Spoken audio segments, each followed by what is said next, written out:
Mysterious beings and unexplained phenomena haunt the pages of one of history's most read texts. There are gyroscopes with eyes, disembodied hands, giants and prophets slinking in the shadows. Now, I got a bit of a cold, but I'm not going to let it stop me from telling you about the most bizarre mysteries in the Bible.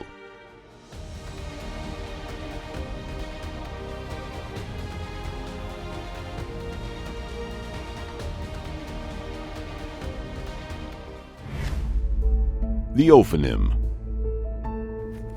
In the book of Ezekiel, Ezekiel has an opening vision of a divine throne room and sees strange fiery beings called the Nephilim. Ezekiel struggles to describe them, comparing them to glowing metal and fire.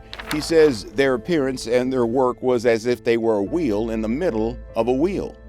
It seems like these Nephilim are made up of concentric wheels that almost resemble gyroscopes or wheels within wheels. Eyes surround the rims of the rotating wheels. Wherever these wheels move, they go without turning their bodies, a kind of supernatural ability to move without moving. In the book, Ezekiel says they move with the speed of lightning in all four directions without veering off course. Later, in Ezekiel 10, it becomes clear that groups of Nephilim seem to transport and carry some kind of divine throne. They act as sort of chariot bearers for God, who can take him anywhere he wants in the blink of an eye. For Ezekiel, it was an apocalyptic vision that he describes at length.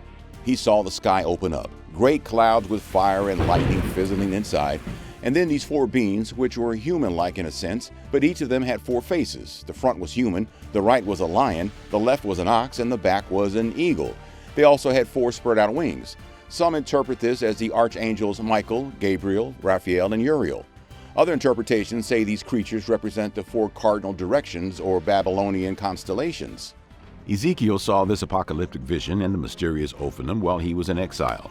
Ezekiel was among the Jews who were forced into Babylon when King Nebuchadnezzar conquered the kingdom of Judah in around 597 BC. The Babylonians under Nebuchadnezzar had become the dominant regional power by this point. They invaded Judah, the southern kingdom of the then divided Jewish nation, and then besieged Jerusalem.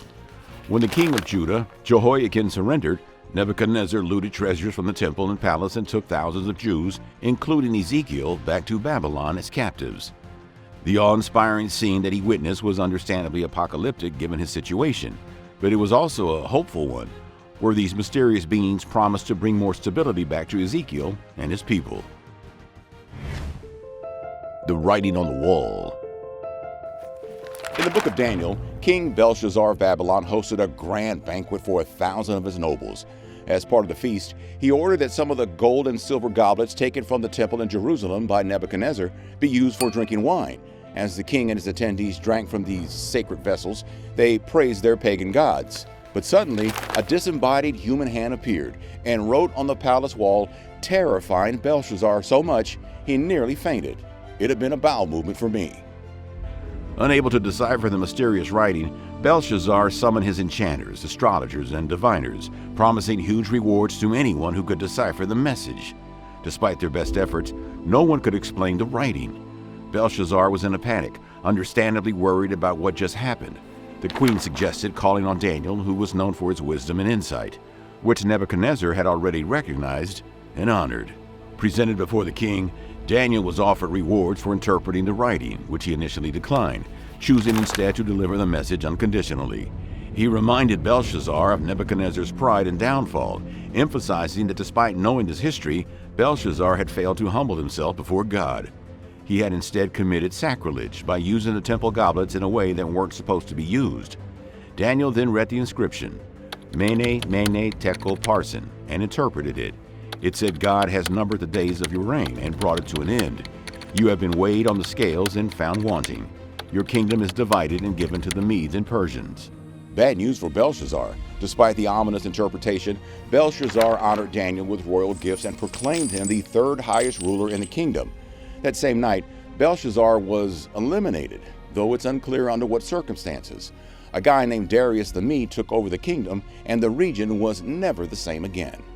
One common interpretation views this story as a moral lesson on pride and arrogance. Belshazzar's use of sacred vessels from the Jewish temple for a pagan feast is seen as an act of hubris and desecration, something that God didn't like very much. This interpretation underscores a theme prevalent in many biblical narratives, the idea that pride precedes fall, and that human authority is ultimately subordinate to some sort of divine will. In this view, the writing on the wall serves as a direct response to human arrogance and a reminder that in the Bible, God is always the be-all, end-all. The Eternals. There are a couple of men in the Bible who technically never died. Instead, it said they entered heaven alive, a strange phrase that many equate with the rapture. Their deaths or non-deaths are as mysterious as their lives. Elijah and Enoch were two of the Old Testament's heavyweights, prophetically speaking. Enoch is only briefly mentioned in the book of Genesis. He's described as a man who had an extraordinary close relationship with God. In Genesis, Enoch walked with God for 365 years, and this was before modern medicine. Then, in a rather enigmatic statement, the Bible says that God took him. This phrase has been traditionally understood to mean that Enoch was taken directly to heaven, bypassing the normal human experience of physical death. His story, though it's a brief one, has fascinated theologians and believers for centuries. Elijah, another prophet from the kingdom of Israel, is another figure who didn't die in the conventional sense. His life and works are told in more detail than Enoch's, especially in the book of Kings. Elijah was known for his boldness in speaking truth to power, particularly in his confrontations with King Ahab and Queen Jezebel, who were leading Israel away from the worship of Yahweh and towards the worship of Baal. Elijah's ministry was marked by all kinds of miraculous events. One of the most famous was probably his face-off on Mount Carmel with the prophets of Baal. Baal was the principal god for several cultures back then, including the Canaanites and the Phoenicians. Elijah challenged the prophets of Baal to call on their god to light a sacrificial fire, and they failed. Elijah then built an altar to Yahweh, drenched it in water, and called on his God, who sent fire from above to consummate the sacrifice, demonstrating how his God was more powerful than theirs. The end of Elijah's earthly life was just as dramatic as the life he led. While leading a group of followers across the Jordan River, followers who included a man named Elisha, Elijah realizes that he won't be on earth much longer. He tells Elisha that he should continue to spread the word. Then the sky opens up and a chariot of fire emerges. Then a massive whirlwind erupts and sucks Elijah up into the heavens. Elisha, stunned and awed, continues to spread Elijah's teachings after witnessing the miracle of Elijah entering heaven alive. The Nephilim. In Genesis 6, the text reads, "Now it came about when mankind began to multiply on the face of the land, and daughters were born to them, that the sons of God saw that the daughters of mankind were beautiful, and they took wives for themselves, whomever they chose. Then the Lord said, My spirit will not remain with man forever, because he is also flesh. Nevertheless, his days shall be 120 years. The Nephilim were on the earth in those days, and also afterward, when the sons of God came into the daughters of mankind, and they bore children to them. Those were the mighty men of who were old, men of renown." This passage suggests that the Nephilim were the offspring of the sons of God and the daughters of mankind. There's a lot of debate over who the sons of God were. Maybe they were fallen angels. Maybe they were the descendants of Seth, one of Adam's sons. The Nephilim are also described as mighty men who were of old, men of renown. Some have interpreted this as the fact that they were really important people from an even more ancient society. Others say they were literal giants, imposing warriors like the Titans of Greek mythology. In some Jewish and Christian traditions, they do believe that they were giants, a notion that's perhaps supported by another biblical reference in the book of Numbers, where the Israelites report seeing giants in Canaan, whom they described as Nephilim. The term Nephilim itself is often translated as fallen or to fall, which has led to interpretations that they were mighty warriors who fell from God's grace, or literally fallen beings because of their hybrid and angelic human nature. The Nephilim are present during another mysterious and cataclysmic event from the Bible, the Great Flood. Genesis 6 describes a time when the wickedness of humanity was at an all-time high. It notes that every inclination of the thoughts of the human heart was only evil all the time. All this wickedness and evil all the time made God regret creating humans, and then, well, you know the rest of the story. The Nephilim are mentioned in the same passage that describes the increasing corruption of the world and the flood that followed. Their appearance is associated with a time when the sons of God saw that the daughters of humans were beautiful, and they married any of them they chose. And voila, the Nephilim were born. Were they some symbol of unnatural man-god hybrids that helped speed along the judgment that became this spectacularly devastating flood? The Leviathan. The Leviathan is one of the Bible's most mysterious creatures. It's mentioned a few times, with each mention generating more questions than answers.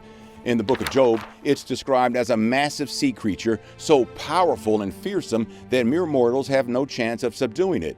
In Psalms, it's a multi-headed sea serpent whose heads are crushed by God and then given to the Hebrews when they needed food while lost in the wilderness.